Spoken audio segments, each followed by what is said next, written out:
Everyone, welcome to the Murray City Municipal Council Committee of the Whole, January 6, 2026. We have all council members, we have the mayor here.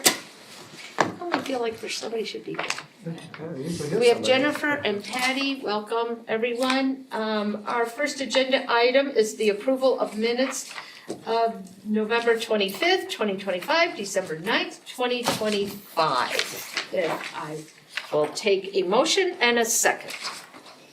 I'll make a motion to approve the minutes for November 25th, 2025 and December 9th, 2025. I'll second. Okay, we have a first and a second motion. All in favor, say aye. Aye. Any opposed? They, Almost said aye. That's all I'll say, I'm not following him right along.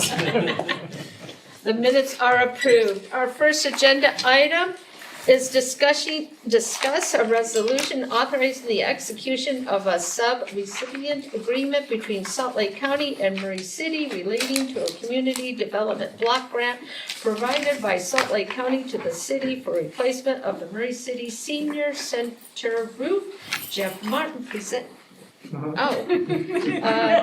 Kim Sorensen will be presenting 5 minutes. Thank you. I'm sorry, I know you were expecting Jeff. I should have looked He better, is, but I did he's on a not. plane on his way back from Nashville after watching his team Montana win the championship last night. So Yeah. Yeah, that was a crazy game. it was a crazy game. Yeah, I loved What it. kind How's of, your heart, Jeff? what kind of team? Football, American football. They won their titles championship. Yeah. Oh. Football is there, except And it's only in They the won United with their States. feet. His team is Montana. No, that actually didn't speak. In the United States. Oh, It's always good if you Yeah, the one travel that actually somewhere uses if your team wins. Yeah. Well, thank you, council, Thank and you. welcome, Clark. Thank you. So this is an agreement with Salt Lake County to accept community development block grant for $400,000.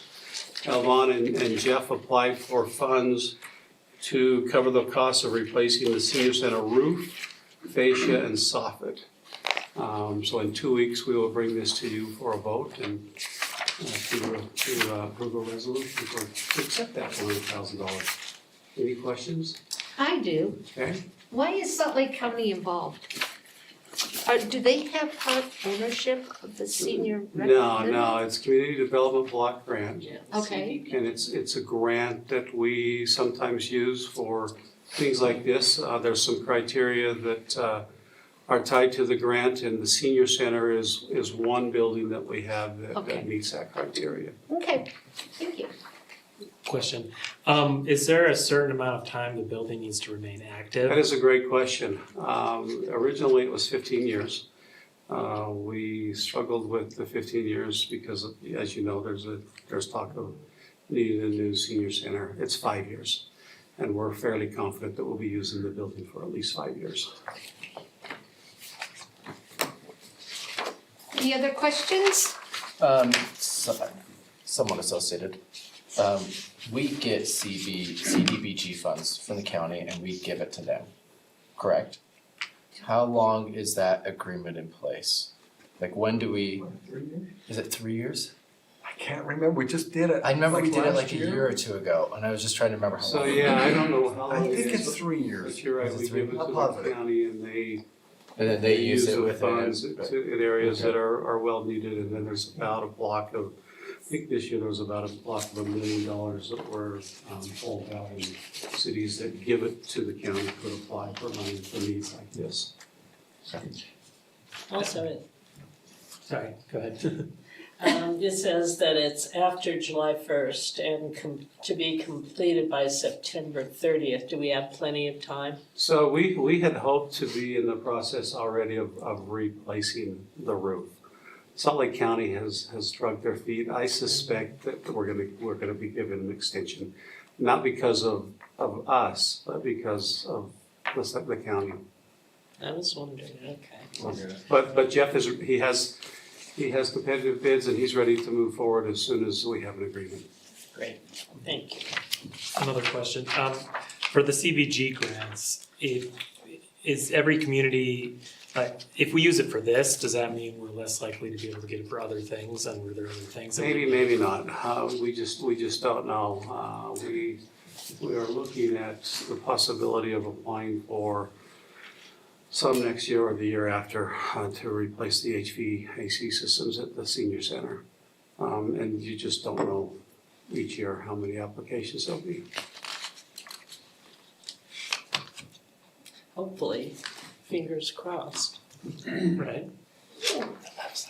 That's about it.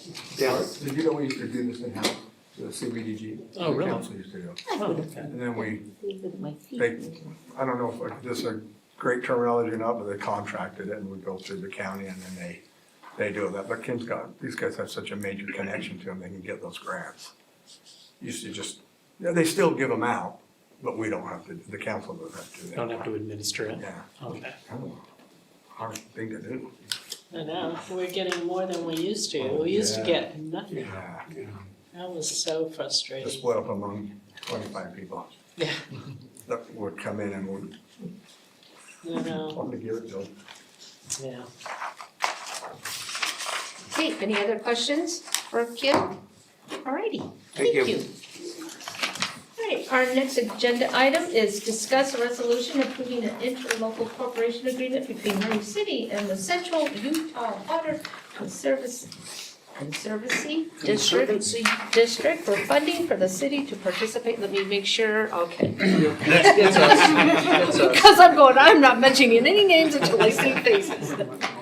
Let's see, for the city to participate in a 3-year pilot water conservation program. Aaron Frisk and Russ Kekala presenting, and you have 15 minutes.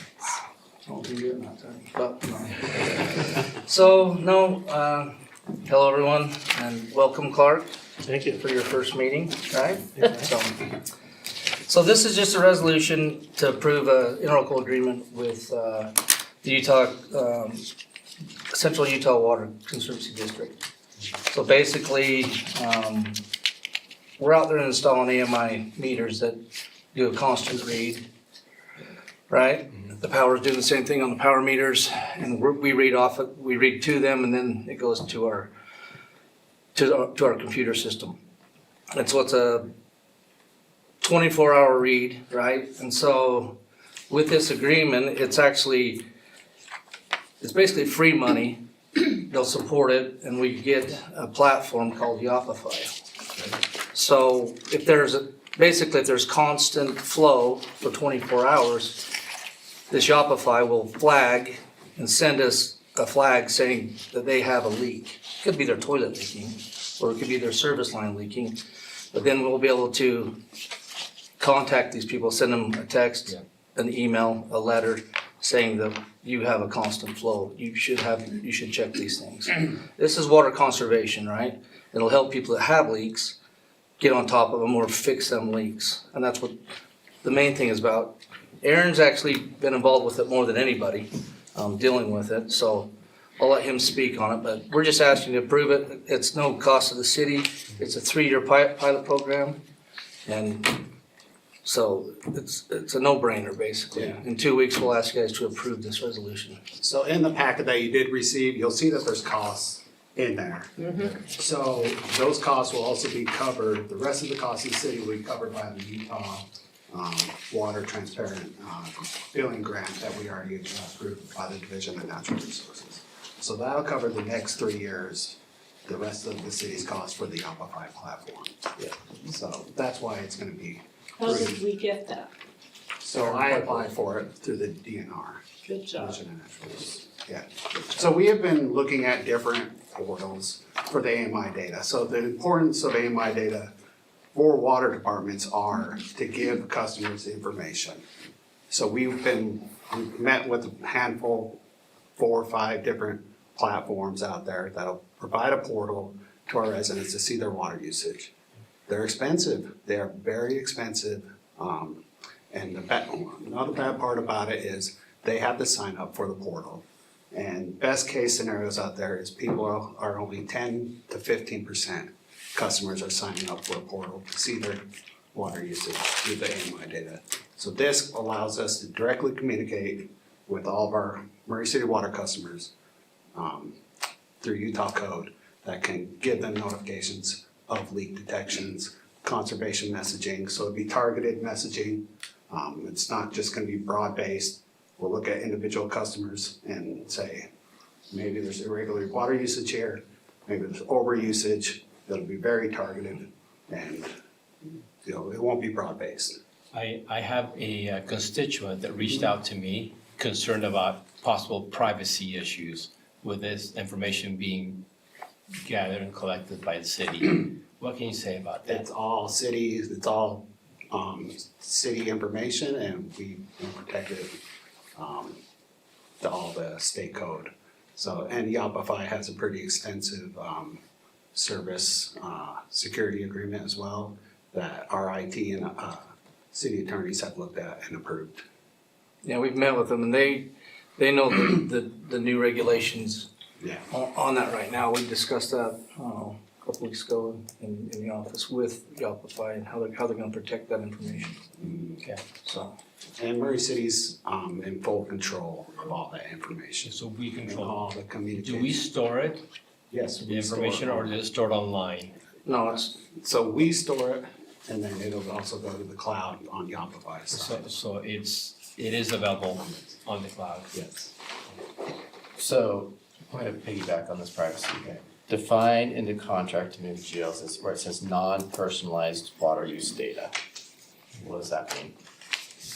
For privacy reasons. Don't identify the particular. So it's not gonna have a name, it's gonna have an address though.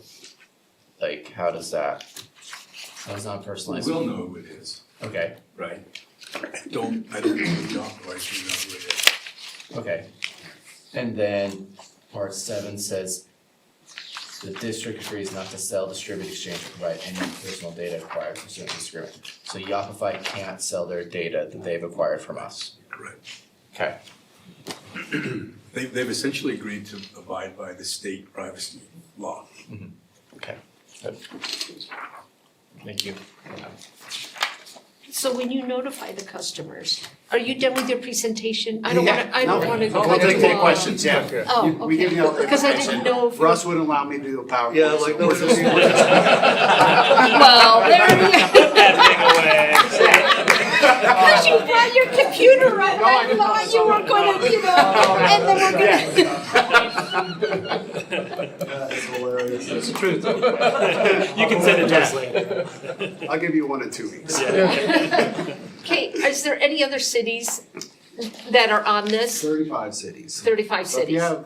know anybody down like Washington County, they're on Yopify, Okay, you can get, notifications. oh, that's my The friend. who's done notifications it. are super simplified. We're trying to make it as easy as possible. Right. So we'll text, email, phone call. And that's another thing, phone calls, because when the power department flipped over, a lot of us oldies have our landlines, and we don't have our landlines anymore, we have these.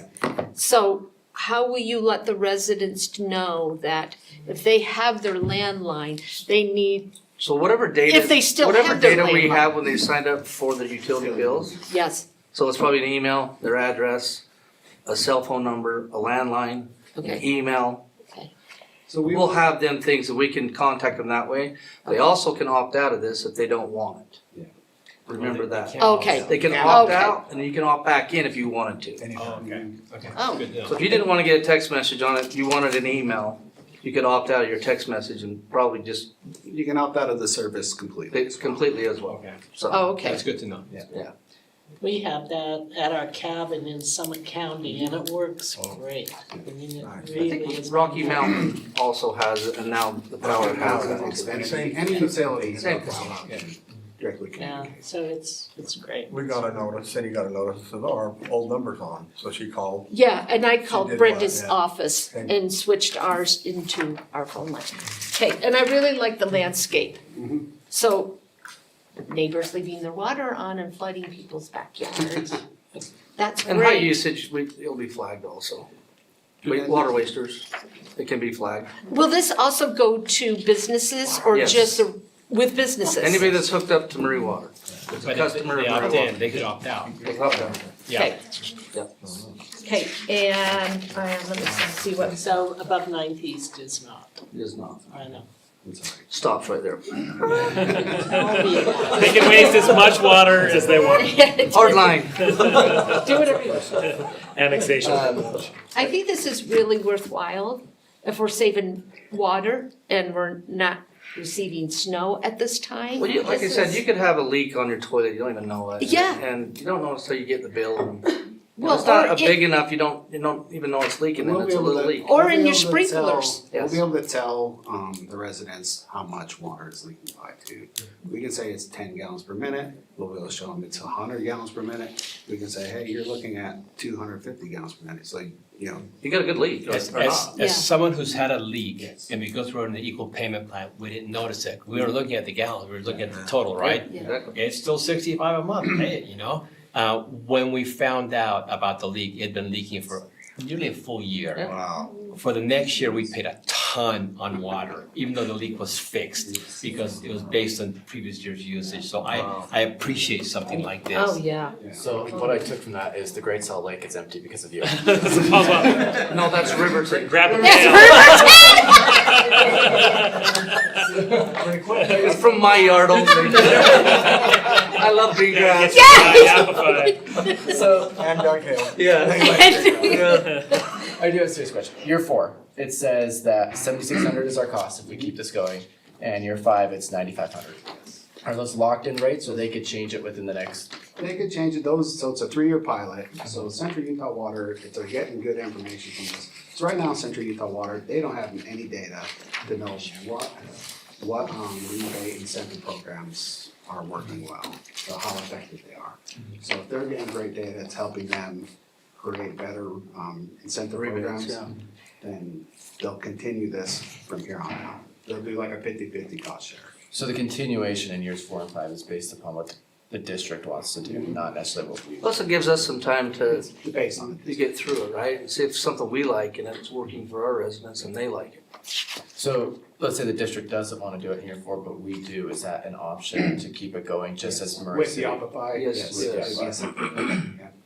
There'd be a cost, and honestly, if, It'd be more. Yeah. If we wouldn't have that split, we'd have to take it on. Okay. but it's a worthwhile program, so. And so you have somebody in your department who would administer this program and, Yeah. and they have the bandwidth currently to do that or? Yep. Okay, It's so gonna won't simplify require the additional, processes. oh, Yeah. okay. And we won't require additional personnel. It's gonna simplify processes for our distribution staff and for utility. So we'll also be able to digitally submit a So it's not more work in aggregate, Nope. it's more it's gonna streamlined and less streamlined work? Yep, Oh, okay. I think it's great. yeah, I mean, And we looked at. it will hook in with the power. No, No, oh, they're standalone, but they could join this if they want to. At a small fee. It is small, Compared. it's like $7,000 or $8,000 a year, it's not bad. so are we gonna have 2 devices in our home besides the? Devices. Whatever they're called. Our So- AMI equipment's the same. Yeah, we will have. Yeah, you can have a new meter and a new meter reader, right? Reader on Yeah. your house, power reader, Oh, meter, and then a oh, water I meter. thought those 2 were going to be combined. No, they just talk to each other. Oh, they talk, The water They collect data. interpreter that's in, uh-huh. that's on our water meter. Oh. Speaks to the power meter, and then the power meter sends it to a router or a gateway, which then goes to our command center. And then we get that. Okay, Okay? yeah, that's that it? great. Okay. Thank you. Appreciate it. See you in 2 weeks. With a PowerPoint. Yeah, that's right. I might let him Make do it that. colorful. I think you need to do the PowerPoint. They just take up time. All right, let me see if Chief is here. Ah, he is. Okay, we're gonna discuss number 3, a resolution authorizing the execution of an ambulance donation agreement between Murray City and Tooele County. Joey Middleman presenting, 5 minutes. Thank you. So I don't have a PowerPoint. And Aaron will I'd make like you to one. admit, He likes making them. the fire department goes on that, will probably be notified for wasting of water. I got nothing. He does So- so. The amplifier on your water usage. Yes, yes. But we'll do better, I promise. But put it out with foam. Anyhow, all right. Thanks for hearing me out on this, council. We have, this past year, received in 2025 our 2 new ambulances, and they're in service, they're functioning great. And that puts us with 7 ambulances total, and so we don't have a use for our oldest one, which is a 2005 ambulance that we were actually received in 2012 from Sandy City. And we got it donated to us because back then we had just had 3 ambulances and we weren't always utilizing, our call volume was lower. And we kept running into situations where we were down an ambulance. But talking with our network of our auto aid agreement, Sandy City graciously donated that ambulance, the 2005, to us, with the understanding that, hey, you would just pass along that. If you're like me and I drive a 1997 pickup, my wife doesn't want to ride in the front seat of my 97. I don't know how many patients want to ride in the back of the pickup of the 05 either. It's a little bit rougher than the new ones. If you ride in a new one, they have this glide ride. This baby is not quite a glide ride. It's like get a discount for riding. We probably should be giving people a discount if we ever It's like use Uber it. X, you know? Yeah, It's like yeah. an ambulance kind of thing. Or maybe a massage.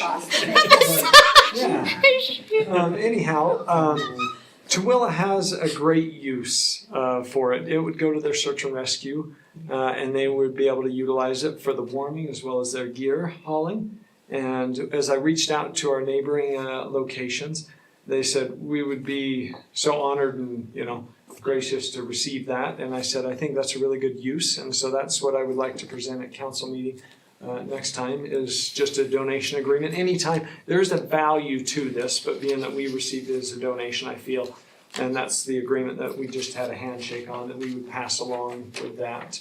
And it's not worth very much anyways. It is an old ambulance. Most people take these and they turn them into old motorhomes is when they go to surplus, and so they sell for a couple $1,000, and it's, so. Sell Motor them to homes?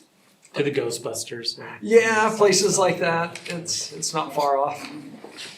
If you go out to the dirt bike track, there's quite a few old ambulances that you see with dirt bikes in the back of them. These are just kids. They'll load anything, and they turn them into RVs. And one's a bookmobile I've seen driving around. Could see that, yeah. So, Yeah. but that's what we like to do. Do you guys have any questions about that? Or our water usage? You're doing great in the water usage? We'll do better. We haven't had any fires. I know. Like, really. So, What was that acronym you gave last time? It was like WUI or something? oh, the WUI, yeah, the wild Yeah, antler. the WUI, the Wild Yapify. I like those. They're We need fake hats. words, we make them up. Yeah, city council. Give an ambulance, leave an ambulance. Are you doing the same? Okay. Anything, questions on that? Okay, we'll No, bring that I to you love next it. council then. Okay, Thank you. thank you. Alrighty, here we go, we're running right along. We are on number 4, discuss, Brenda's here, good. Discuss an ordinance amending the city fiscal year 2025, 2026 budget. Brenda, 10 minutes. I was really hoping to only do 3 of these this year, and now I'm doing 4 most likely, because I got a call from Bruce Holyoke over in Parks, and goes, where'd my $350,000 go for the concession stand at Wilmot Park? And I looked at my worksheets and I went, I forgot to roll it forward, sorry. So I just filled in all this other stuff. We have gotten a lot of grants. The ZAP grant came in at $103,200, so that's where the other $3,200 came from. The America 250 grant, to help with their America 250 celebrations. Utah Arts and Museums, she's out there really working out for grants, $12,500. Asset forfeiture grants for police equipment. The wildland fire deployments that we only went to Utah the last summer after July. And that was $78,000 in reimbursements we got from them. And then the federal asset forfeiture grant, these are forfeitures from, I don't know when we got them. There were probably years ago that the cases were done. They finally made it through the federal system. And so far this year, we have received $20,000 So I'm increasing his budget because they cannot supplant, which means we cannot just ignore the fact we got them and let it roll into reserves. His budget has to increase for the amount that we receive. So they have a use for it. They're gonna use some costs for a new drug dog. Part the cost, that's not nearly the total. The dog might be $20,000 itself. I don't know, but there's training and all of that stuff. CIP fund, we put things in there that are with our construction. UDOT TAP grant to help with the sidewalks on the Sunbury Drive. We've actually already received the cash from that. Received and appropriate, this is the $400,000 for the CBDG grant. So I'm gonna increase the budget at the same time that you guys approve that. And then we got $40,000 to help with that lighting on the parkway. And then the projects that we're missing, I forgot to roll forward the Art BRT project, so she didn't have any money to actually put those panels up after you approved them, so now she will. And then I missed 3 parks projects, the Willow Pond Park Concession Play Area, which is done, installed, and probably being used a lot right now. For $350, the Woodstock, had some park maintenance left, and the leisure pool upgrade had some money left over. Hey, Wastewater. I'm gonna ask you stupid, where's the leisure pool? That's the one with the play features in the indoor. Oh, okay. They're doing As you can constant, see, I don't do. they're doing constant maintenance over there. Okay, They can always use more money. Yes. Pools are very humid and things break down inside the very humid spaces.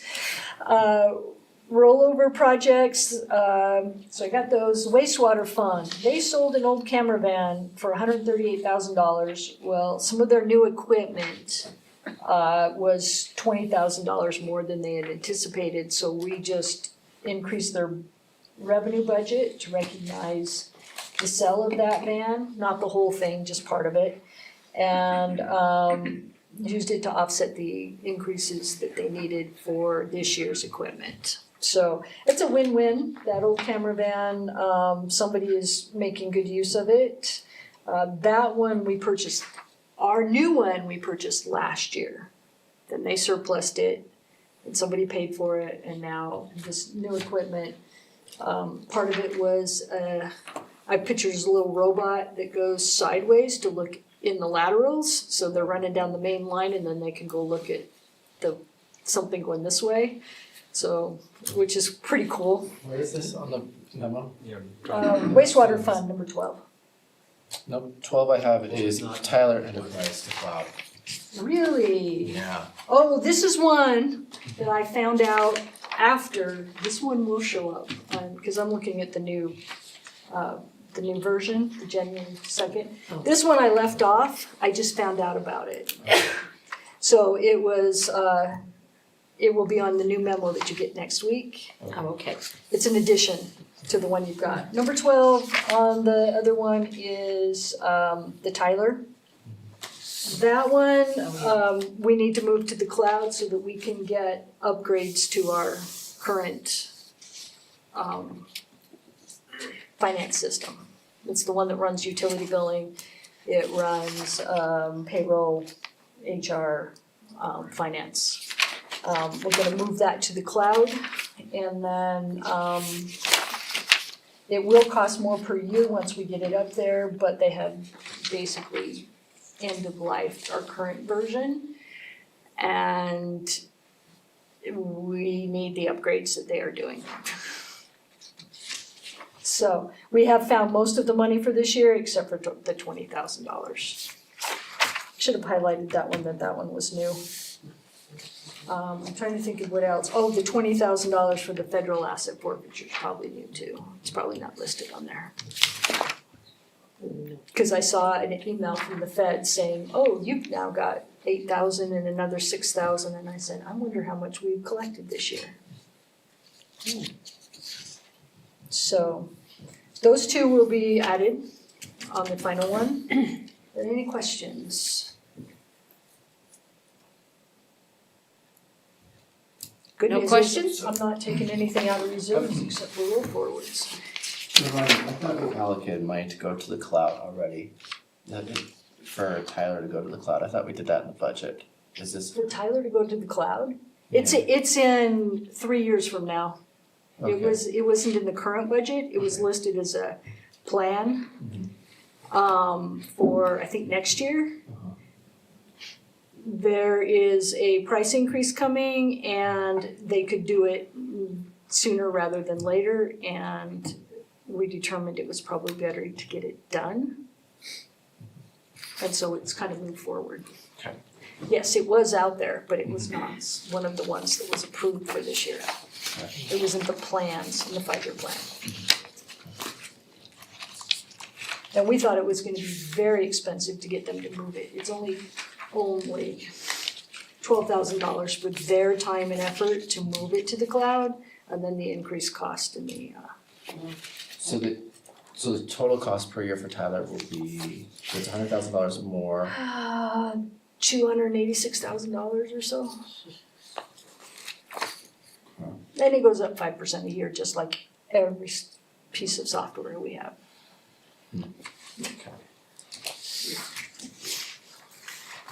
We are looking at alternatives, but that's a long process. It's not a quick.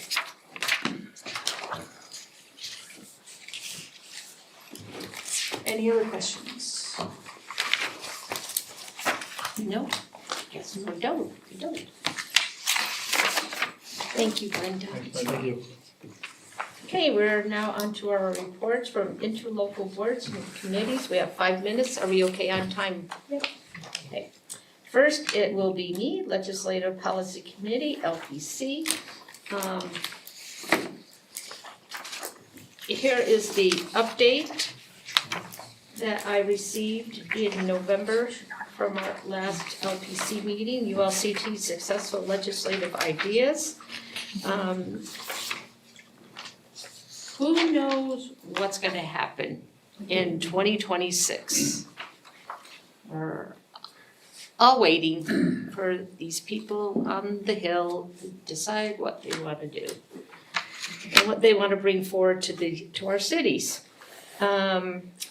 It would be great if all council members take the time to watch the LPC videos. They are on the LPC website, the ULCT website, so you can watch them later on to be informed.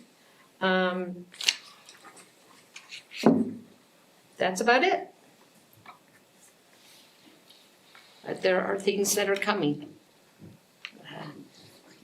They say they're coming, but we don't know. Okay, our next one is Wasatch Front Waste and Recycling District and Association of Municipal Council, Diane Turner, reporting. No, listen up, sorry. It's like, I can't report yet. Well, there's not been much going on with Wasatch Front, only a new director and, well, a new general manager. His name's Evan Terrell. So things have kind of been a little crazy with Wolford, so. Impressed with him? I don't know much about him. I don't either. I haven't interacted with him at I've asked a all. few people and I've heard hardly anything. So I'm just Yeah. curious if you knew more, so. So I don't know. I mean, we'll see. Yeah. You get to see. Clark will say if you put it. It's all new to me, so. Yeah, and I think, what is that city that's pulling out? Harriman. So Harriman They're pulling is- out? Yeah. Harriman Didn't is they just going- come in? A little No, while ago. They've been in about, I'd say, I don't know how many years, but a few. I know they were one of the last to come in. Yeah. it's been quite a been a while. while, as far as I've been aware, and I've been And aware. they've been threatening to leave for a while. Right, I didn't think they'd do it, to be honest. I didn't think they'd do it either, but they're proceeding. So it's kind of a mess right now. Hate to put that in your lap, Alright. but, Again, I don't know any differently. which so. is good, which is really To good. me, it could be great. So that's about what's going on with Wooford and Association of Municipal Councils. We haven't met for quite a while. Wow. So, I know, so I'm not sure that anything has changed. They're gonna, I guess, start again, but I don't know, even that's kind of in flux. We'll see what happens with that. They're still meeting in this building and hopefully will continue because this works out really well for them, so. Anyway, Okay, that's about it. all right, we're on to Kim Sorensen, Valley Emergency Communications Center. Thank you, Kim. Thank you. You asked for a PowerPoint, so I brought one. We almost made it through a meeting without a PowerPoint. I know. Probably just made it when we said. Good job. Yeah. One person had to ruin it. Always has to be. He didn't have one, but he made one. Yes, I quickly made one and plugged it in wrong. Us overachievers.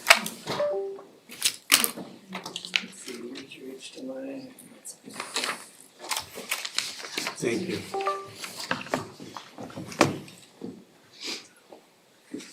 Oh, hold on. Did you have something I to was say? just gonna tell you, the reason you thought that they had just gotten in is because they just bought into Transjordan. Oh, yeah, that's right. Thank you. Yeah. I remember that name for some reason and coming in and thank you, Brenda. Thank Which you. is a lot of money, hundreds of thousands of dollars, and why that he did it, I don't understand, but I guess that's up to them. It's gonna be interesting. Okay, so VEC, known as, Salt Lake Valley Emergency Communications, known as VEC, and I thought for those of us that are new, Mark and I, give a little bit of a background on VEC. This is my PowerPoint. Well, I suspect that some may learn something that they've learned before, so it's basically the 911 system. And if you look at the numbers, non-emergency calls annually, somewhere right around 600,000. 911 calls that are emergency, 250,000. And then auxiliary calls like towing are 250,000 for a total of a little over 1 million calls a year. This includes the disciplines of medical, fire, and police, with 22 agencies represented. This gives you a list of the agencies represented, and Murray has our fire and our police. We are, when we vote on items, we are weighed at 7.4%. Their current personnel is 147.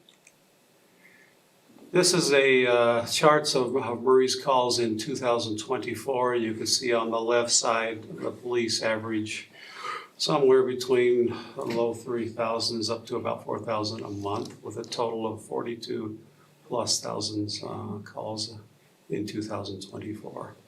Fire averages somewhere right around 500 calls a month, with a total of a little over 6,000 in 2024.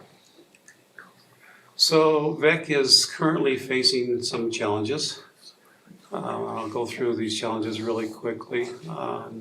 Population growth in Utah is estimated to be 4 million in 2032.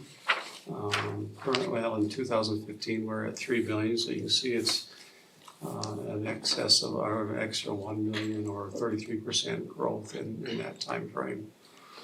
Another challenge is, as you can imagine, people are living longer. It is projected in 2035 that our older adults will outnumber our children. The reason that I bring that up, or that's an issue for them, is we have more calls for older adults than we do children. Mental health is a real issue. I think in every part of the world. In Utah, they estimate that about 36% need counseling, but have not received counseling in the last 4 weeks. Low acuity calls, these are calls that could be treated at care facilities, clinics, doctors, and offices over the counter remedies, telehealth. And it's about 18% of the calls are that type of a call. They're important, but that is what they're getting. This is probably the biggest challenge, or one of the biggest challenges. Citizens have different technology. Currently, the 911 uses an old analog system. So we have challenges with text messaging to 911, video calls, NG 911, that is the new system that replaces the analog 911. Now Google devices, OnStar apps, and then artificial intelligence. Artificial intelligence being, if some of these calls that are non-emergency, they're looking at adding our AI technology that'll handle those calls. And then also people that speak a different language. Somebody calls in there that speaks a different language, it takes time to, and hopefully there's somebody that's there that can speak Spanish or Russian or whatever it is. So needs analysis report was done last year in 2025. It was completed in July. Here's what that report shows. It shows a need for additional personnel. You can see the chart there, 22 additional personnel, which includes 12 people that are actually answering the calls, all the way down to a part-time psychologist to deal with, as you can imagine, the call takers have some calls that are pretty stressful. Here's new technology. This is laptops, f-stops, AV. And let me back up. The yellow area, that is reoccurring costs. That is costs that'll be yearly, not a one-time cost. So laptops, desktops, AV, this is also a reoccurring cost. Are these Murray City costs or their This systems? is all of VEC. Okay. All of VEC. The facilities is $345,000 one-time expense, $35,000 a year. And Doug Hill and I took a tour of the facility about a month ago, and it's amazing how run down the facility is, and also their security. You can basically walk into the door unnoticed right now. So you can see there's a real need there. Have not been well managed. You can't even do that in our schools. You really can't even do that. You can walk in City Hall, but you Yeah, can't get but- into our offices, Yeah. the schools. You can't even get into the schools. And then new software, I talked about a lot of this AI database and then language translation. This is $912,000 one-time expense, and then $100,000 per year. So the total of that needs analysis comes out to a little over $7 million one time. Now, if you were adding up, as I was going through, the one time doesn't add up to $7 million. I left one area out intentionally, and that was the needs analysis said we need a backup building or a backup area in case something was to happen to the VEC building. Now we need an area to go to that would be a backup. That was in the range of $6 million plus. My thought there in leaving it out is I think they need to look at that closer. As we discuss that, you could have a backup area in a different state. So it seems to me like multiple states or multiple 911 agencies can get together and maybe have one backup area for several states. So it really comes up to about a little over $1 million in one-time money, and then additional reoccurring fees would be $2.5 million a year. I'm not saying that this is what's going to happen. I suspect it'll be whittled down, and maybe there will be a several-year phase of doing the recommendations. And then the last one, this is current VEC budget. Well, this is VEC budget in 2024. You can see that they had $21 million in revenue. Where does that come from? There's a 73 cents per month charge on all phone lines, your cell phones. And that pulls in about $9 million. And then member assessments, which we are 7.4%, is a little over $11 million. Miscellaneous revenue, that comes from grants and different things that are not anticipated each year. And then this year, this is our fiscal year 26, what we're spending. Police is a little over, well, 723,000. And then fire is 227,000 with a total of $950,000 a year. Some of the initial estimates that have been thrown at us is a 25% increase in budgets. It doesn't take long to figure out what that would mean. So just, I guess, know that there's more coming as we reach the back budget. Any questions? I can see by the glares and the eyes that not great news, but it's. What are you gonna do? But it was a nice PowerPoint. So. It wasn't that it was a nice. Thank you. It went down easy. Yeah, I wish I could have put that together in 5 minutes. Do we know of the calls, like what areas of Murray they come from? We do. I can get that for you, but we do know calls that are coming. Chief, would you like to come up and answer that? Well, Or, I just Yeah. said, Oh. we send those out weekly to the council. Yeah, Oh, Yes. we get an email. Yeah, you'll get an email. we get those. All right. At least on the police side. Yeah. Okay. Yes. District 1, District 2, 3, 4, 5. No, we don't get it.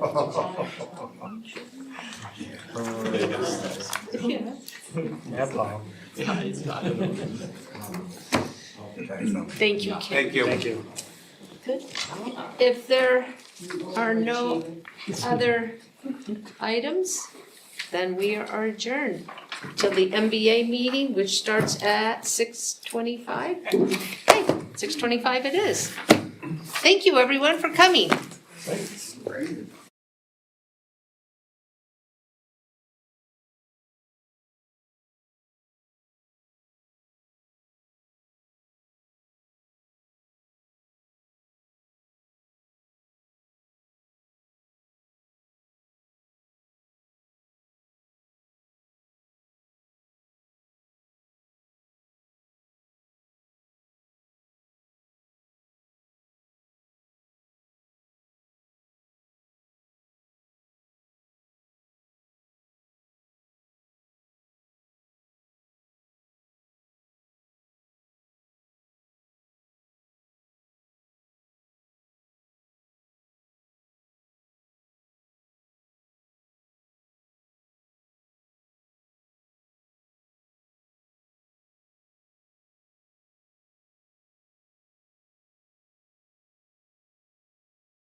All right, I'm calling this meeting of the Municipal Building Authority of Murray City to order.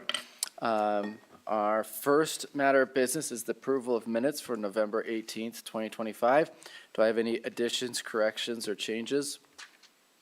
And if not, then I will entertain a motion.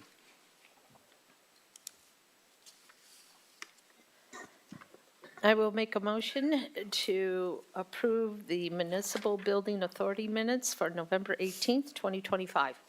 I'll second. I've got a motion from Councilmember Cotter and a second from Councilmember Turner. All in favor, say aye. Aye. Okay, opposed? No, and none. Then our first matter of business is the election of the Municipal Building Authority Board officers for the calendar year of 2025. I will now open for nominations. Are there any nominations for the office of president?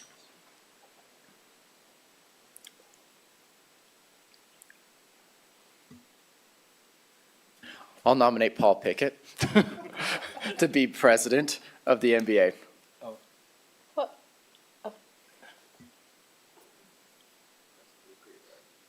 I didn't agree to anything. I'm totally shocked. I thought it was gonna be you, Adam. Yeah. But okay, whatever. You can nominate him. I nominate Adam Hawk. Oh, okay. So we have two nominations on the floor on this. Then we have to do a vote, I guess, on this one. So with that, so we have a nomination for Paul Pickett and a nomination for Adam Hawk. Brooke, do you want to call the roll on this? Mr. Pickett, For which one? Which one? are we voting or we? You have to vote the Yeah, one you vote for the one that you want. I'll vote for myself. Ms. Cotter, I am so confused. I'm gonna go with Paul Pickett. Mr. Bolin, Oh, thank you. I will vote for Paul Pickett. and Ms. Turner, Paul Pickett? and Adam Hawk. Paul Pickett. Close one. So it's a 5-0 vote for Paul. We're going to move on to nominations for the office of vice president. Do I have any nominations for vice president? I nominate Clark Bolin. All right, I've got a nomination for Clark Bolin. Do I have any other nominations? Okay, all those in favor say aye. Aye. Hi. Okay, and then we'll open the nominations for the secretary and treasurer. Do we have any nominations for secretary or treasurer? I'll nominate Pam Cotter. Thank you, Diane. No other nominations, then I will, we'll take a vote. All those in favor of Pam Cotter acting as the secretary and treasurer, say aye. Aye. Aye. Aye. All right, then we have Paul Pickett as president, Clark Bolin as vice president, and Pam Cotter as secretary / treasurer. I now need a motion on the resolution. I will entertain a motion on the resolution. I'll make a motion to adopt the resolution of the Municipal Building Authority of Murray City acknowledging trustees and electing officers for calendar year 2026. I'll second that. I've got a motion from Councilmember Turner and a second from Councilmember Pickett. Brooke, will you call the roll? Mr. Pickett, Aye. Ms. Cotter, Aye. Mr. Bolin, Aye. Ms. Turner, Aye. Mr. Hawk. Aye. And the vote passes 5-0. And with that, our meeting is adjourned.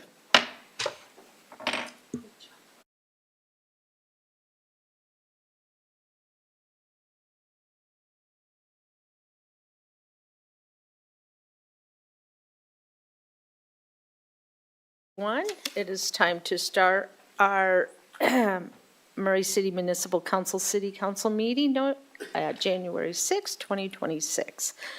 Everyone is here, all council members, Jennifer, Brooke, the mayor, GL, and I would also like to say hello to is she here, Brooke?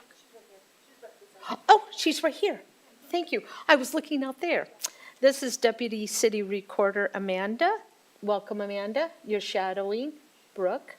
Welcome. Thank you for being here. Okay, our first agenda item was to the Pledge of Allegiance by our fabulous Kathy White of the Chamber.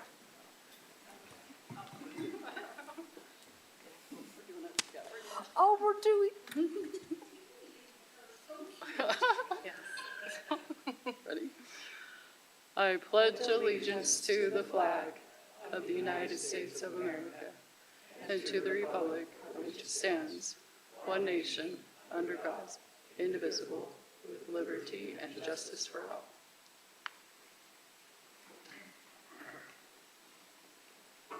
Thank you, ladies. Okay, our next agenda item is the approval of minutes of November 25th, 2025 and December 9th, 2025. Are there any changes or corrections that any of our council members have seen? None? Perfect, then I will take a motion and a second. I'll make a motion to approve the city council meetings of November 25th and December 9th, 2025. I'll second that. Okay, I have a motion and a second. All in favor, say aye. Aye. Aye. Aye. Thank you. That is all done. Thank you. Now we're on to our next agenda item, citizen comments. If you would like to come and share your thoughts, feelings, please come to the microphone. You have 3 minutes. Step to the microphone, state your name and city of residence, and fill out the required form with our lovely Patty clipboard. Thank you. Well, seeing that there are no comments tonight, we will skip special recognition, consent agenda, and we will go right into our public hearing. Consider an ordinance enacting section 17.76.165 of the Murray City Municipal Code relating to residential ponds. It looks like Chad Wilkinson will be presenting. Thank you, Chair, Council, Mayor. This is an item we've talked about quite a bit in the past, but for the sake of those who may be tuning in out there via media, I want to just go through quickly and talk about the background. This was an amendment that was requested several months ago by a group of residents who had concerns about a potential pond being constructed on a neighboring property. After speaking with the council at a few different public comment periods, the council asked staff to go and do some research on ponds in various cities and how they regulated ponds. We presented that research to the council. We're directed to take forward a potential ordinance for adoption related to ponds, which we did. We took that to the Planning Commission a couple months ago, and they made a recommendation that I'm bringing forward to the council tonight. I want to just go through just some of the research we did very briefly. This is a list of cities that do and do not require a permit for a pond currently. And I want to say currently, this is as of October. We haven't updated this since that original research was done. But you can see the various cities on the left-hand side. We have our own city, Murray, various other cities. On the right-hand side, we have cities that do require permits of some type. I will say that within these cities that require permits, it's across the board on what they require. There's no consistent standard, there's no consistent threshold for when those are required, although we saw a frequent threshold in some of the cities that required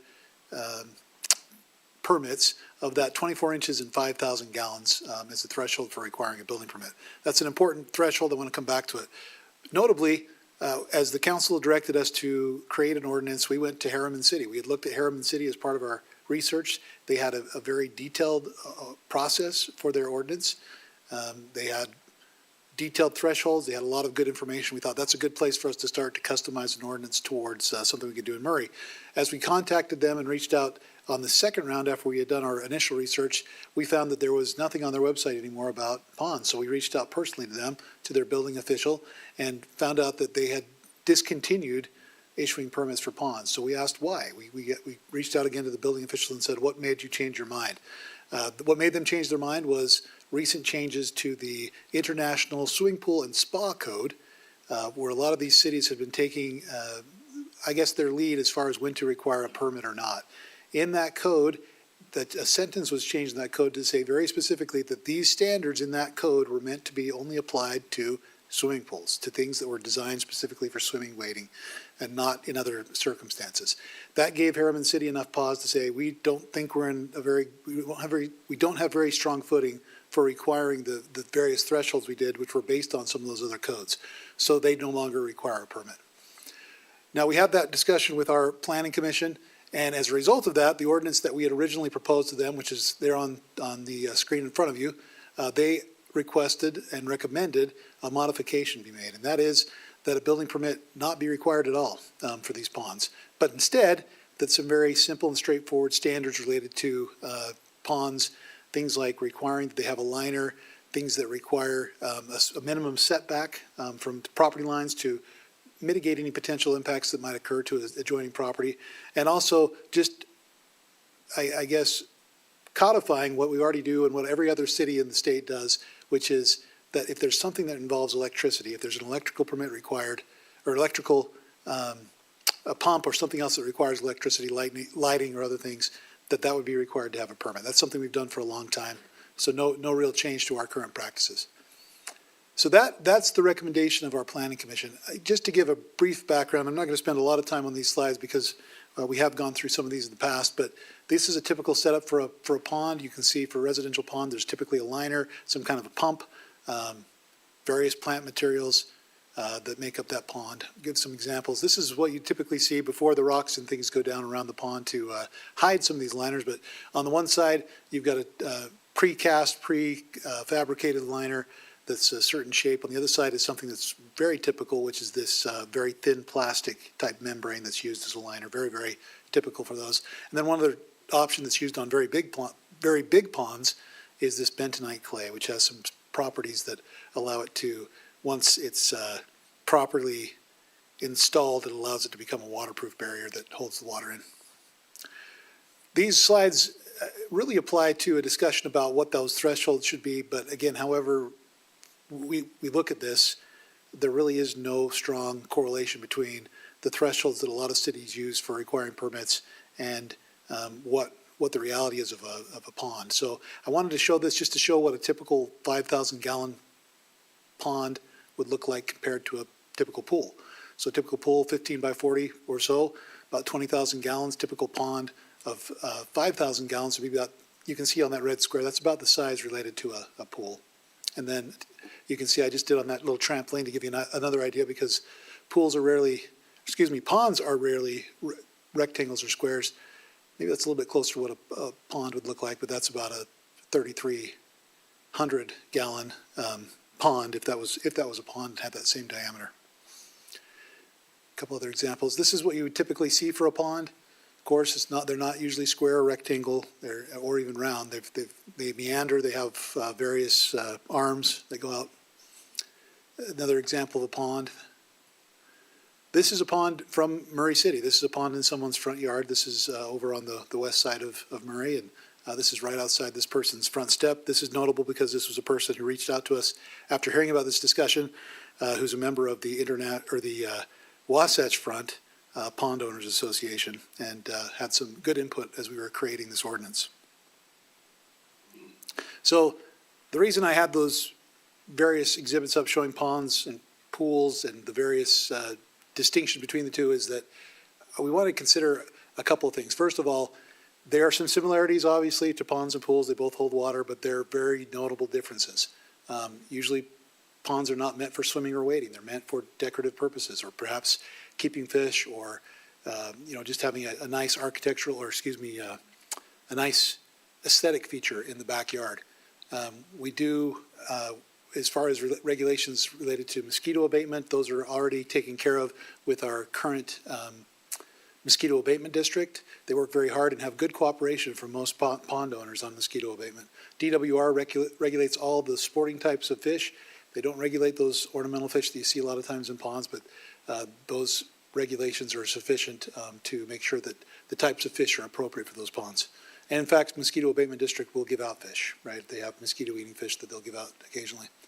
Unlike a pool, there's not typically a structure associated with these ponds. Usually they're just a hole in the ground that has a liner. So why that is important is that makes it very difficult to review a building permit. There's no structure to review. You would have to have, because of that, for a building permit for a pond, you'd have to have some kind of a third-party engineer involved that would come up with some type of engineered standards or engineered review to show that soils were appropriate for ponds. And what we found is that with these smaller ponds, which we typically see, that those are just not needed. The having a liner, having a setback from property line, from the neighbor's property line, takes care of those problems that you typically see if you were looking at things like a soils analysis. It's not a frequent issue of concern, and we've said this from the beginning, but there should be great caution by legislative bodies when we have ordinances to address very individual or infrequent circumstances, because inevitably unintended consequences occur. And if the city doesn't adopt a standard for specific pond regulations, there's always civil remedies available if there should be a problem with the neighbor. So here is, again, the recommendation from the Planning Commission back in October. There was a 4-1 vote to move forward a recommendation of approval for the text that I showed with that letter E removed, not requiring a building permit. I want to say that 4-1 vote was reflective of one commissioner who simply said that he didn't feel like there should be any regulations for ponds. So this was not someone necessarily against the ordinance as written, but saying we shouldn't have any regulations for ponds. So based on that, our recommendation to you would be to approve what the Planning Commission recommended, that ordinance 17.76.165, those that will be found in our supplementary development standards that would enact some very minimal standards related to ponds that will allow us to regulate in an appropriate way. I'll put those back up on the board there for you. Again, our recommendation would be to adopt the Planning Commission's recommendation, and I'm happy to answer any questions if I can. Does the council have any questions before we turn this over to the public? Because this is a public issue. So, thank you, Chad. I didn't see when you were talking about the other cities' regulations that anyone required a fence. Is that accurate? No cities around us required a fence when somebody had a pond? There are some cities that treat them very much like a pool and would require a fence, certainly. Here's our concern about that as we've talked. Again, we have lots of examples that I can show you a few, but that's just not what we have done as a community in the past. This is an example of a fence and a pool that are right next door to each other. This is over near the Murray Cemetery. You can see that we have not required fencing around that pond. We do have fencing around the pool. Again, these are other examples. That's just across the street to the east. We just have not seen the same issues. There's some notable ponds without fences around them. And our concern about requiring a fence for an individual property owner is that it's difficult for us to say you are required to have a fence around your pond, but we have large ponds within the city very close to residential that have no fences around them. It's difficult to treat them different than we would treat a public pond. So that's what and I will say that those cities that did require a fence, it was not across the board. Very, very variable between the different cities. Even within the cities, a lot of them, as we spoke to them individually, would say, yeah, we do, yeah, but kind of on a case-by-case basis as needed. So there wasn't a strong consensus that you have to have a fence in order for a pond to be approved. Yeah, I guess, I mean, I've listened to all the discussions and read the packet. My concern is that with a pond, like a public pond, people move close to that pond fully well knowing there's a pond there. Whereas if your neighbor builds a pond and there wasn't one there before, you didn't necessarily choose said pond. And choose to have your family or kids living next to that pond. But I get what you're saying about. Yeah, I think the other example I'd use is that one that I showed a picture of, and I appreciate the concern, Clark. We understand. Everybody wants our children to be safe. This is a pond in a front yard. That also poses a very unique problem. If we start to require fences, 6-foot fences, then we would have to inevitably change our fence code because we don't allow for that tall of a fence in a front yard. So this is an example of a pond that's fairly deep. It's about 3 feet or so. That's the minimum depth that you want for keeping a fish, to make sure they have a place of refuge from first of all, from freezing in the wintertime, which has not been a problem this winter, but second of all, from predators. You've got birds and raccoons and other things that come in and try to eat those fish. So having a depth where the fish can swim down and have some safety is important to pond owners. That was one thing that was very important to this particular pond owner. And as he gave his input, he said, the ordinance that you've written is good. We think these are good standards. Every pond owner is going to put a liner in just because it doesn't make any sense not to. But he said the fence would pose an issue to a number of people, especially those that have them in their front yard, because simply, it would require, for us, we'd have to do another code amendment because we don't allow those types of fences in front yards. Or it would either that or it would make this pond illegal, right? That would at that point would not meet our code. So I think what we found is that, again, ponds and pools are not the same. We don't feel like a fence is needed in the case of ponds. They're not expected to be someplace where someone's going to swim or wade. As you can see, this is very well landscaped. It's got lots of plantings and rocks around it. It's unlikely that someone would think this was a place to swim. So with a pond owner like this, I think anyone would be happy to live next to this neighbor and, somebody who obviously meticulously planned and cared for his pond and knows a lot about pond. I guess it's that edge case where you have somebody who's doing a haphazard pond, which could affect his property, could affect your property. Did this pond owner, the one that's part of the association, did they have concerns with requiring a permit? Not so much a permit, but they did have concerns about fencing. They would have concerns about fencing, yeah. I think they understand the permit. Again, back to what's that trigger, though? That was the concern is, permit, not necessarily, but it does add cost. There's nothing for the city building official to review or his inspectors to review because there's no structure. So therefore, you would have to come up with a third party that would have to come up with some type of a review of soils or some other factor that really, for most ponds, is not, from the advice of our city engineer and our city building official, there just is not a significant reason to have that type of review on a typical pond. Did any of the cities we talked to have a third party, and do we have an idea of what it would cost a pond owner to get a permit? Yeah, Harriman had some requirements for a third-party engineer for soils analysis when they had their ordinance. I'd have to pull up that spreadsheet. It's been a long time since I've looked at that, but some of them did, some of them didn't. And do we know what the cost would run for like a for a typical engineering review, you're going to be over $1,000 at least. I mean, that's just typical for any engineer to put their stamp on something. I would imagine that's pretty close to what you'd be looking at. And I get not wanting to be overburdensome to the property owner and somebody who wants to put in a nice pond. I guess my thought with the permit is that it does maybe eliminate anyone who might not be looking to put in the time and the money to have a really nicely cultivated pond. And so that a third-party review could maybe deter somebody from putting in a less than adequate pond to take care of their property, if that makes any sense. So I listened to the Planning and Zoning Commission meeting, and I understand the reasoning for removing it, but I liked the added layer of weeding out anyone who wouldn't be like this pond owner who's part of a pond association and really will care for his pond. And I appreciate that, and I think, that was a good discussion that we had even at the Planning Commission. I think it's helpful to bring up another example in our building code. We do have exemptions for sheds that are under a certain square footage. So you can build a shed that's less than 200 square feet and not require a permit. That's a big shed. A 200 square foot shed is, you're looking at just under 10 by 20 to get it under 200 square feet. That's a large structure.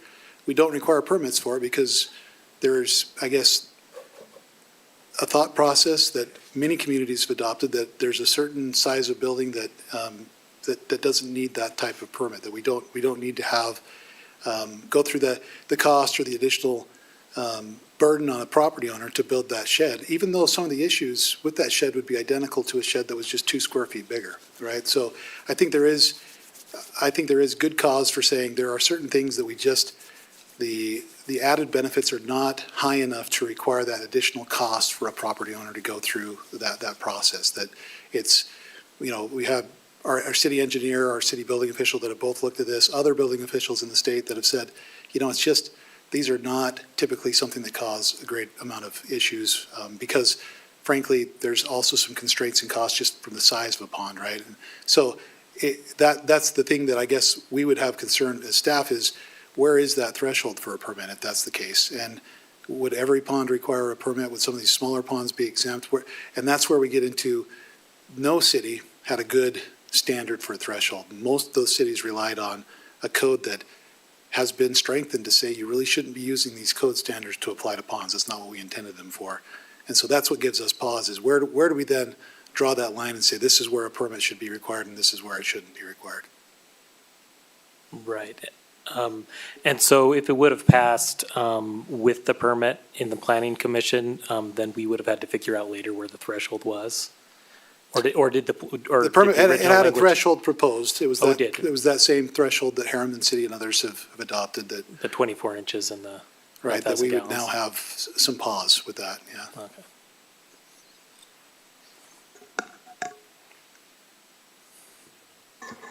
Is there any other comments before we turn this over to the public? Okay. We will turn this over to the public. Please step forward to the microphone. State your name and the city of residence, and then fill out the required form that Patty is holding up in the air. It is now the public's time to comment.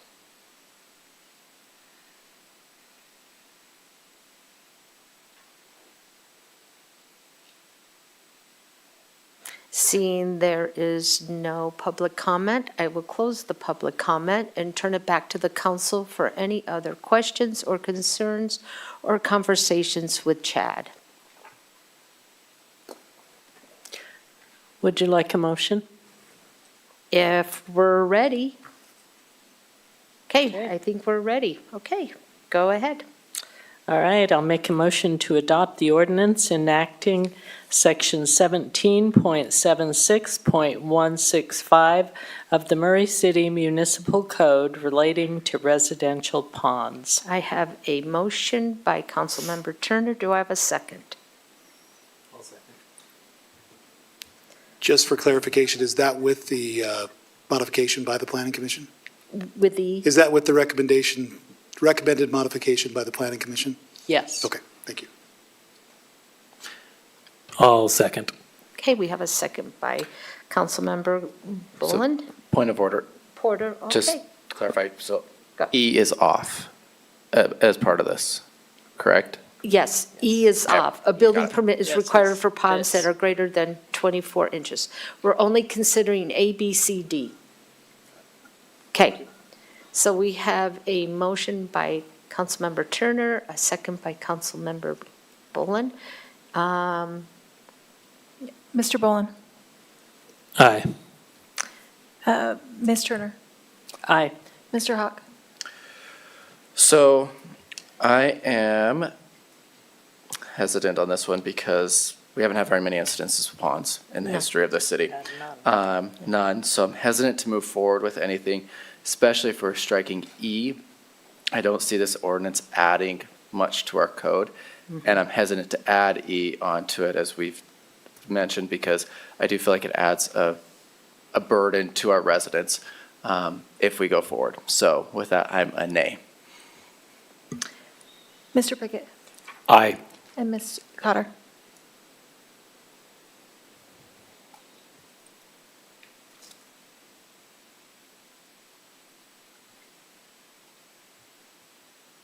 Nay. Okay, it has passed 3-2-2. Okay, thank you. We are on to business items. Let's take this nice and slow for Councilmember Cotter.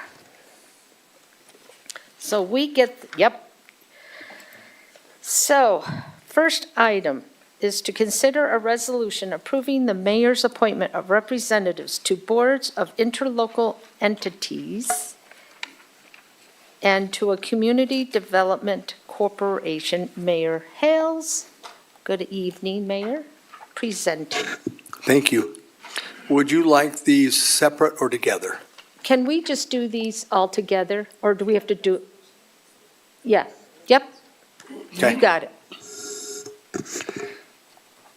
Did you read that first part, Pam? Sorry. Yes, I read a resolution approving the mayor's appointment of representatives to the boards of interlocal entities and to a community development corporation. Jill, do I need to go through all those? Okay, I'll just go through the names then. Okay, Thank you. you're welcome.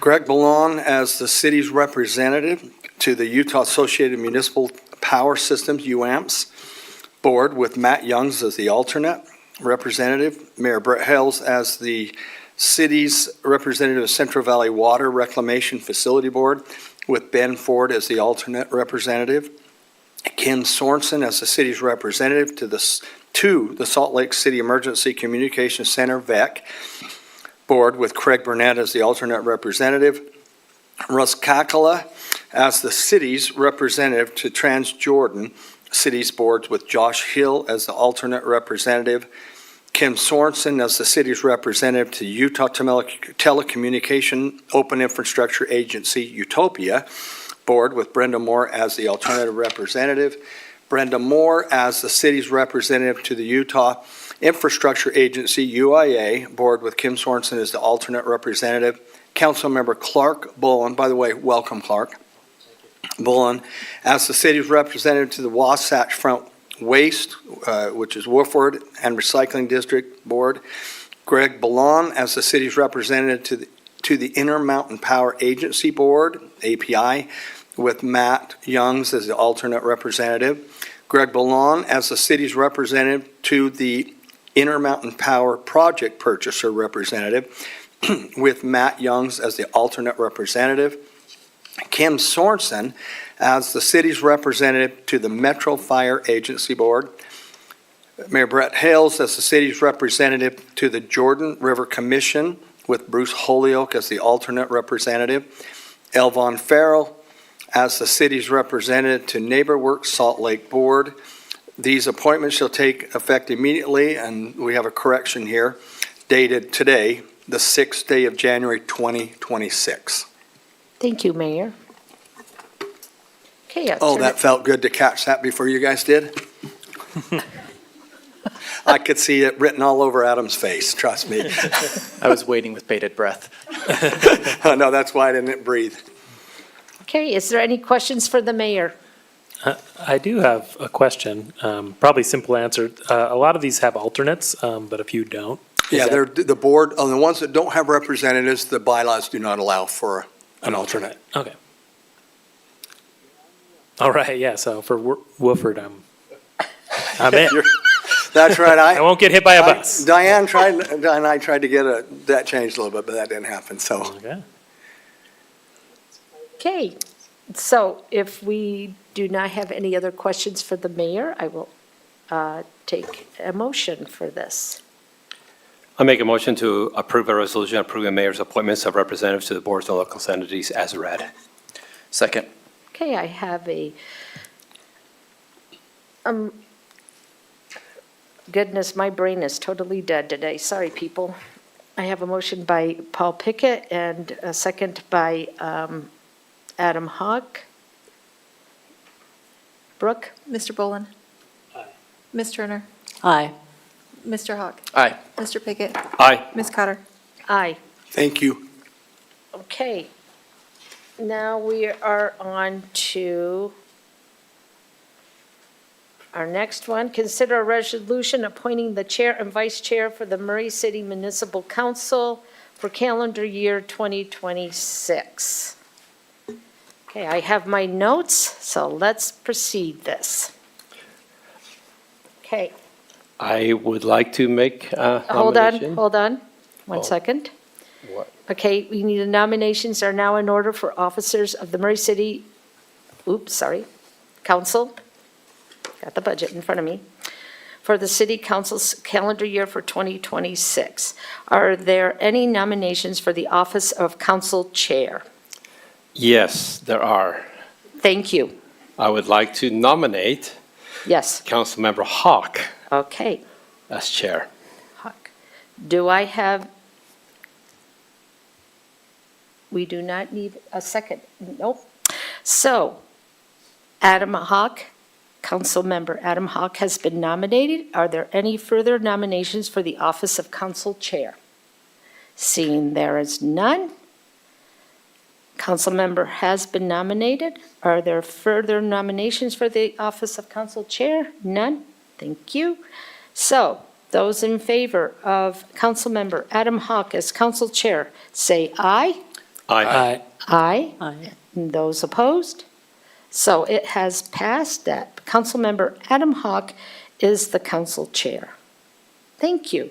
That was very painless. Thank you. Now we are on to the vice chair. Are there nominations for the office of vice chair? I nominate Diane Turner for vice chair. We have a nomination of Councilmember Diane Turner. Are there any further nominations? Seeing that there are none, those in favor of Councilmember Diane Turner as vice chair, say aye. Aye. Aye. Thank you. That is now done. We have our new council chair, Councilmember Adam Hawk, and Councilmember Diane Turner as our vice chair. Thank you. Now we are on to... Point of order. Pam, Yeah. you need to pass the resolution. Oh, thank you. It does say that right here on my paper. Please pass the ordinance.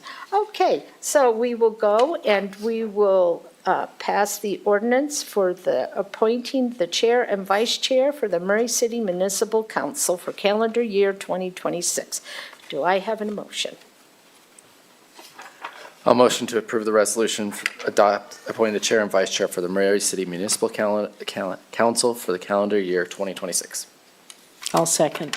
We have a first and second motion. Do we do a vote? Go ahead, Brooke. Mr. Boland, Aye.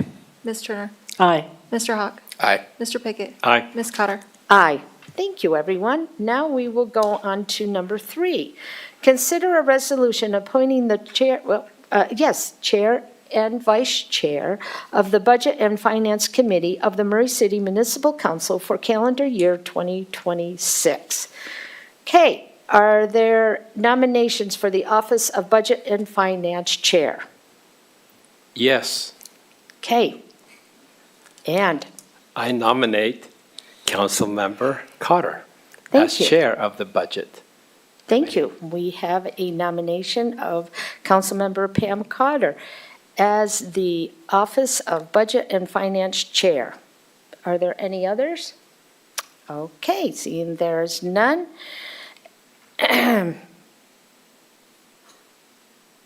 Those in favor of Councilmember Cotter as Budget and Finance Chair, say aye. Aye. Aye. Thank you, everyone. Now we will go on to Vice Chair. Do I have a nomination for Vice Chair? I'd like to nominate Adam Hawk as vice chair. I have a nomination done by Councilmember Turner as Councilmember Hawk as the Vice Chair of the Budget and Finance.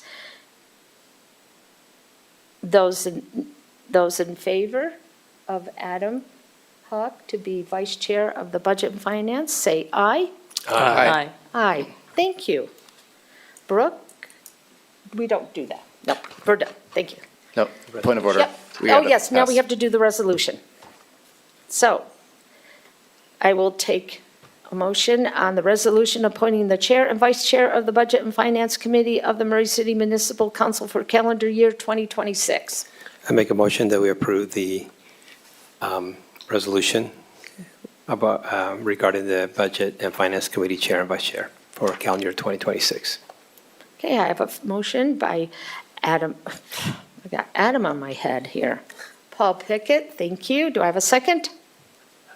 I second. Thank you, and I have a second from Councilmember Clark. Mr. Brooke? Boland, Mr. Boland, Aye. Ms. Turner, Aye. Mr. Hawk, Aye. Mr. Pickett, Aye. Ms. Cotter. Aye, thank you. Okay, our final one before we turn things over to the mayor.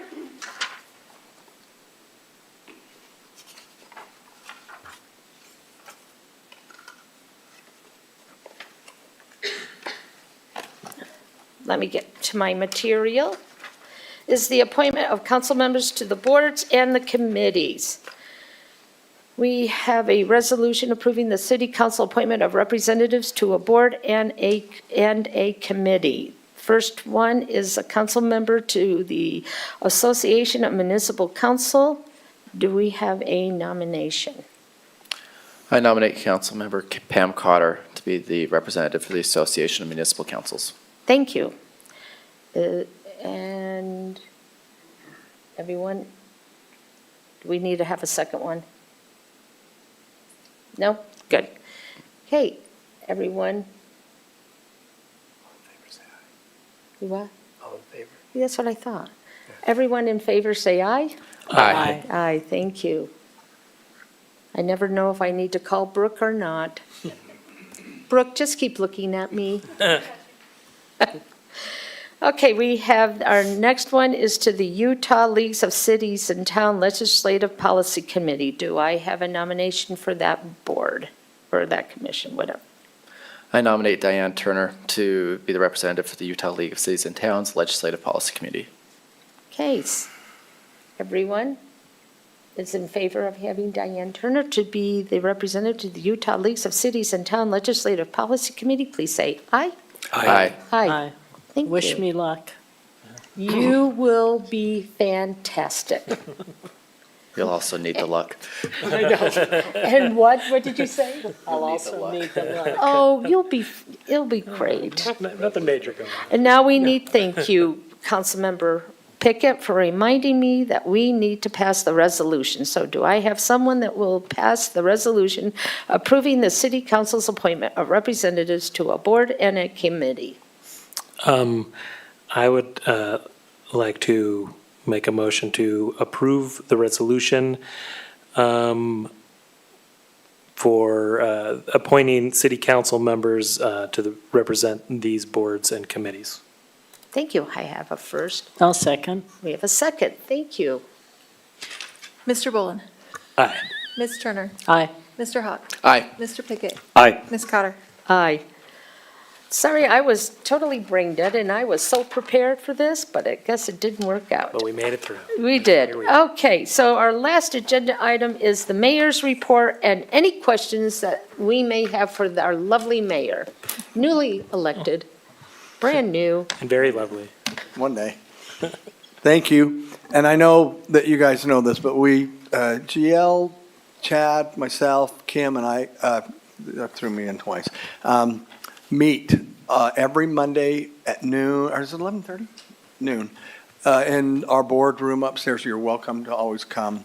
And I know we've made that clear to you, but we do that. And sometimes it allows us to discuss what the vote is and whatever. And I know you like going up there, but you're invited. That's all. Is that Thank for you. any council member or just the one that's on the board? I think if we had more than two, then we'd have to have a, Oh, so I yep. think it's, is That that would right? be a Deborah? Yeah. quorum. Yeah, Got it. What time is that on Mondays? noon. And it lasts for about And we watch it 12 to about online and vote. 15. 12 to 1-ish? Yeah, I appreciate Yeah, that. And absolutely. so sometimes we'll go up there and sometimes we'll okay. meet with you guys. Welcome, so thank you. All right, I'll just mention a little bit about the city address that I will be doing on January 27th of this year at the Murray Theater. Doors will open at 5:30 and the program will begin promptly at 6. Admission is free with tickets, and we have blocked out, you guys, tickets. I think Erica's also blocked out for department heads. And I'm not sure, there'll be a few more people that we block out that we'll invite, but you guys will be, assuming sitting on the front row, they'll have you there, so. There'll be popcorn? There will be, believe it or not. We'll have some, refreshments. You can, absolutely. Popcorn won't hurt me, but my feelings might be hurt, but that's okay. I've gone through that for a while, so that's okay. Anyway, for the citizens to be able to access, or anybody really, but we have those blocked out for those I mentioned, would be murraytix.com, just like you'd go in to the theater and get tickets. You'll need a ticket though, so that we'll know how many people will be there. There'll be some, after I give there'll be a little musical number. Tracy Bird is going to do a couple musical numbers on our piano. She's Ron Bird's wife. She's a concert pianist, and she will play a little bit. And then I'll have my speech, and then we'll have some food there and a little entertainment. Won't be real long, but that's our plan. So we just want to make sure that you're all invited. And She's that we also a will pianist make- at the Desert Star, so I hope she goes like dun dun dun dun. Yeah, that's right. She does play Dun dun that. dun dun dun Yeah, dun I'm dun. You not know, for good parts. She may do that, Clark. I don't know. So yeah, she may do that. Yeah. That's what she used to do, and I forgot. Anyway, so that's all I have. I just want to make sure that we've invited the citizens to that, and to let the council and other members know that department heads know that we will have seats blocked out for you. So, any questions? Okay. All right, let's sell that out. Does the council have any questions for the mayor? If none, I will adjourn this meeting.